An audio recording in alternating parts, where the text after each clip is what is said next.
Good afternoon, ladies and gentlemen.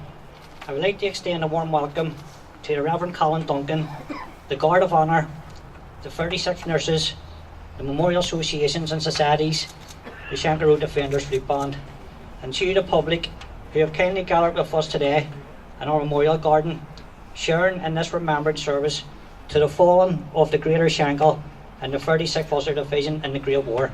This year, ladies and gentlemen, is the 10th anniversary of the opening of our Memorial Garden, a project the first Shankill are proud of, and a long-lasting visible tribute to the Ulster Division and the sacrifice made by the men and women from this area of the Greater Shankill. This year, 2019, will also see the 100th anniversary of the celebration of the end of World War I.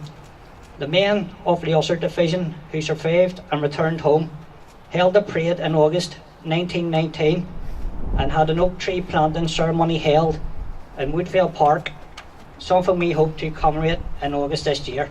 Today we wish to give thanks to those who in World War I that didn't return home, also the men and women who served and gave their all for our today, also the families who had to endure their sacrifice at home. The people of the Shankill Road have also shown this spirit and sacrifice in many years over wars and conflicts since World War I, and we give thanks for their service. Today we also remember the dates of the 1st and 2nd July 1916, which are engraved forever in the heart of this small province. 5,500 men of the Ulster Division would either be killed, wounded or missing, giving their all for king and country. The Ulster Division were not finished by the Somme. They would regroup and would carry on the fight to the Hun and many infamous battles to come. During those 4 long years of war, over 32,000 men from all parts of the province would become casualties, either killed or wounded.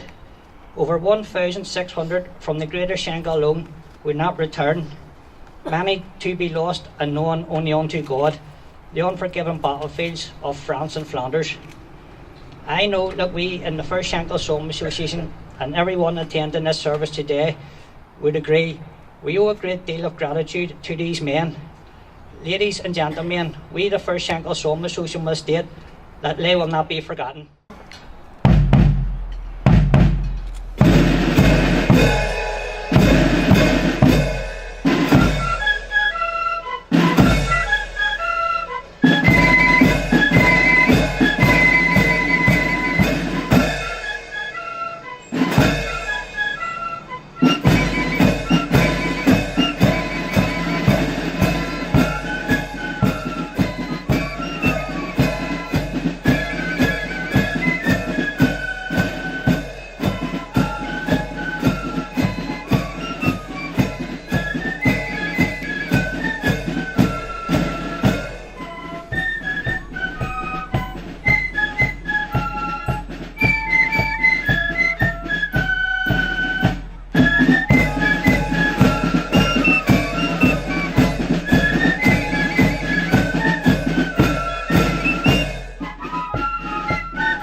I would like to hand you over to the Reverend Colin Duncan, who will conduct the act of remembrance. Thank you.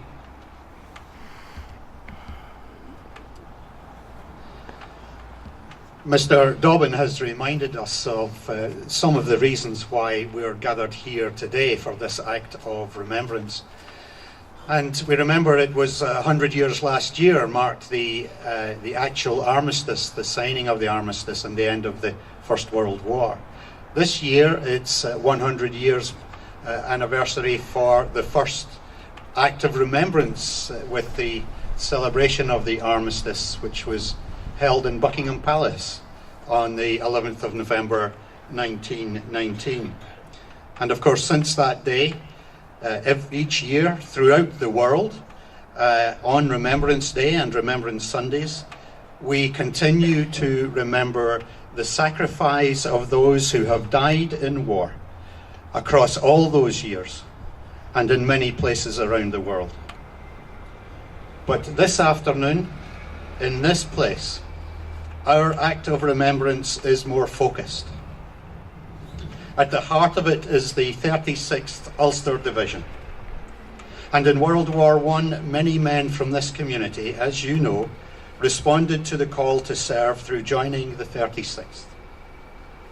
Also at the heart of this occasion is the Somme, a bloody battle, and for what for those men must have seemed a far land, in which the 36th Ulster Division played a very significant and honourable part. Mr. Dobbin was reminding us it is 10 years since this Garden of Remembrance was established. And from what was a piece of waste ground, I'm told, a piece of rough land, we now see this well-established place for quiet reflection, commemoration and tribute. Tribute to the men and women from across this community who have died in the service of this community and of humanity, from across of all of our armed services, through both world wars and in other conflicts. And we see this reflected as we look around at the plaques. On each plaque, a name. And with the name there is the service in which that person served, their age, and the street in this community from which they came. It is very close to home, isn't it? So we remember here now, with thanks and gratitude, these men and women who left these streets to fight for the future freedoms, but who never returned. We remember also those who did return, but returned broken in body and mind. And we lament and grieve the loss to our community here and to our country. We, gathered here, are reaping the benefits of what these men and women have done in their sacrifice for freedom and for country and for home. But we are also continuing to pay the price today, the price of that loss of so many, especially of young people from that generation and from these streets. Remembrance, grieving and lamenting have a powerful potential to bring healing, especially when our remembrance and grieving and lamentation is lifted up to God from the depths and the rawness of our loss. God does not always take away the pain and the hurt of the loss, but he always walks with us through that loss to a place of deliverance and freedom and fullness of life. As Jesus said himself, he came that we may have life and have it to the full. So my friends, let us approach these moments of remembrance with thankfulness, with dignity, respect and quietness, as we look to a day of healing and deliverance. And we remind ourselves in this act of remembrance, as we hear again the Kohima epitaph. When you go home, tell them of us and say, for your tomorrow we gave our today.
Thank you.